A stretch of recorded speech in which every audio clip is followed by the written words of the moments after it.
for today's video, ang ganda ko ngayon. Bakit kaya parang blooming? Charot. Hindi, for today's video, meron akong gustong ipaliwanag sa inyo kung ano ang sitwasyon. Halimbawa, sa Pilipinas, di ba, pag yung mga ordinaryong tao lang, pag kinakasal sila, ang mga gumagastos doon yung pamilya. Halimbawa, lalaki ang anak ko, sa pamilya ng lalaki ang gagastos talaga. Yun talaga ang ano doon depende na lang kung magbibigay yung parte ng babae, pero mostly, and usually, gastos talaga ng lalaki ng side. Yun talaga, lahat-lahat. Pero dito sa Amerika, since ngayon ko lang naranasan, at hindi ko pa naranasan ikasal, charot. Ngayon ko lang mararanasan na ikasal, bago pa ikasal ang anak ko, ikakasal lang anak ko sa bukas, ay sa Friday. Hopefully, sana manood kayo ng aking live streaming. Talagang, bibigyan ko talaga ng ng time itong pagla-live ko. Yung bago sila ikasal, a day before, meron kaming mga rehearsal. May mga pa-rehearsal. Alam mo, mga artista, mga jologs lang naman. May rehearsal kami dun sa venue yung gaganapin. So, magla-live ako ng kaunti doon to show you guys. And then the next day, I probably go on live earlier, and then during the time ng wedding, siyempre hindi naman ako pwedeng naka-live.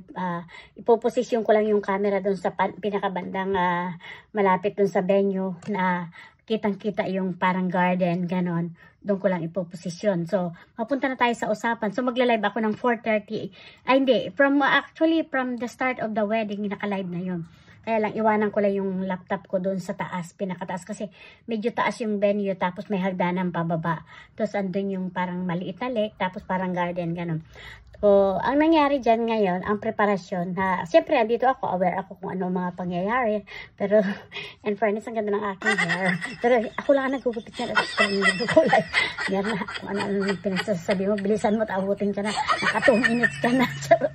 So, ang aware ako talaga, sa totoo lang dito, ang gastusan, walang ang mga magulang. Katulad ng halimbawa, kasi kung sa lalaki ang side ng mga magulang, walang pakialam ang mga magulang. Hindi naman sa walang pakialam, pero nasa nila yun, nasa kultura nila yun eh.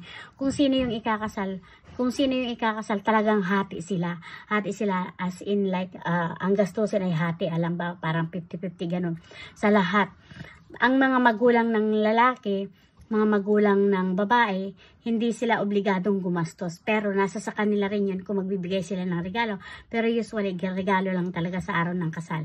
Yun. So, namamangha ako kasi, syempre, dito kasi halos wala yata akong narinig o nakitang kinakasal ng mga dalaga pa. Usually, ang mga kinakasal dito talaga, may mga anak na. Yung talagang tested na sila, na talagang sila pa. Actually, hindi pa nga nagkakaroon pa rin sila ng hiwalayan pagdating ng oras. So, malalaman nyo yan, ganun.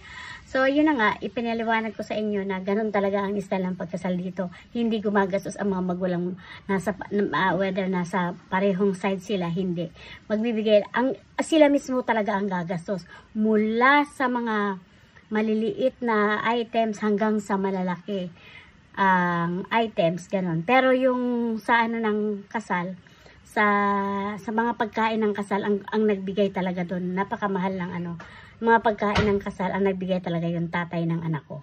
Siya talaga ang nagbigay para sa pagkain. Yun lang ang binigay niya sa anak niya. Siyempre, of course naman, Diyos ko, ang mother-la walang binigay kasi walang trabaho ang mother-la.